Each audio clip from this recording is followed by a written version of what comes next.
Hey everybody, looking at my 125 tonight. Not going to be a big complicated video or anything, just going to do a simple before and after water change. I don't really even think I'm going to do anything all that complicated once I get in there and do the water change.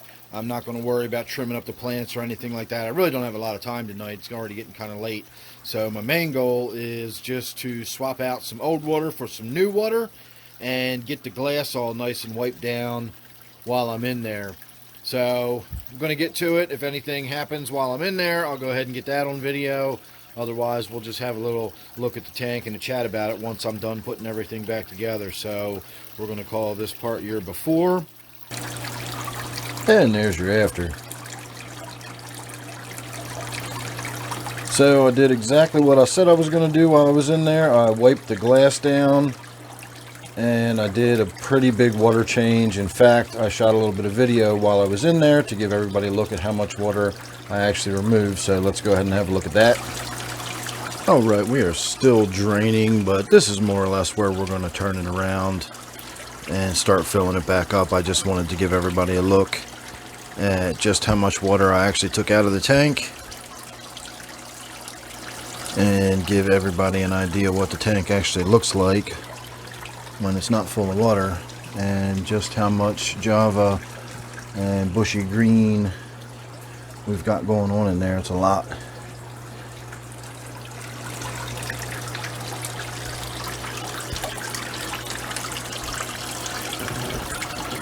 Alright, it is about time to go reverse the polarity and start filling it back up.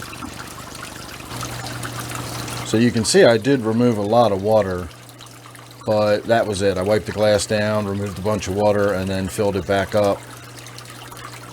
I was actually surprised when I got in there. It was a lot less grungy than I was expecting it to be.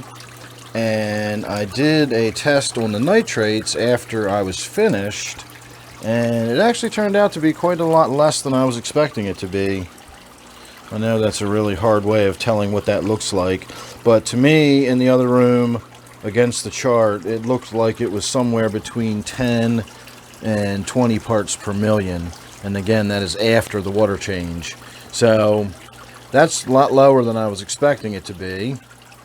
And it just goes to show that getting on top of my overfeeding has really made an impact. My regular viewers will know that recently I was having what we'll call issues with this tank, which really turned out not to be issues with this tank. It turned out to simply be a little bit of neglect on my part, going through kind of a little funk, not really paying too much attention to what was going on in the tank, and I was just throwing a lot of food in there, and as a result, it was just building up the nitrates and organics, and I was actually starting to get the freeze-dried shrimp was rotting in there, and that was causing an explosion on algal growth, and then I wound up getting a little fungal infection on one of my fish just because of the, unclean conditions. When you've got, masses of rotting shrimp floating on the surface of the water, that's not, good fish husbandry. And as a result, I just had sort of randomized issues with this tank. I lost a few fish that may or may not have been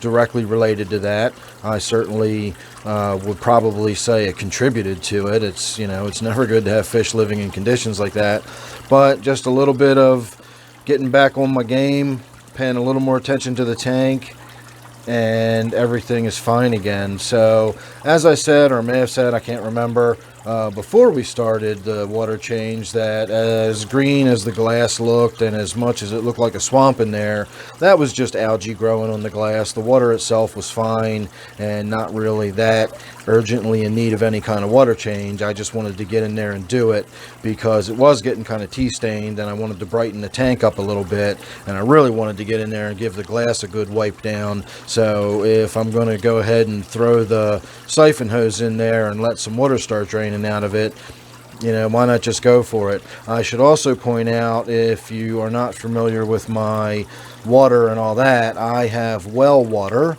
and it goes through a treatment system that I've got set up. It takes the nitrates out. I've got no chlorine or chloramine or ammonia or anything like that in my water, so I don't have to worry about using any kind of prime or, you know, water conditioners or anything like that when I do water changes. And in fact, my water is so similar to the water that's already in the tank right here that I can do really big water changes without doing too much stress to the fish. It doesn't shock them very much at all. I'm not shifting the total dissolved solids very much. I'm not shifting the pH very much.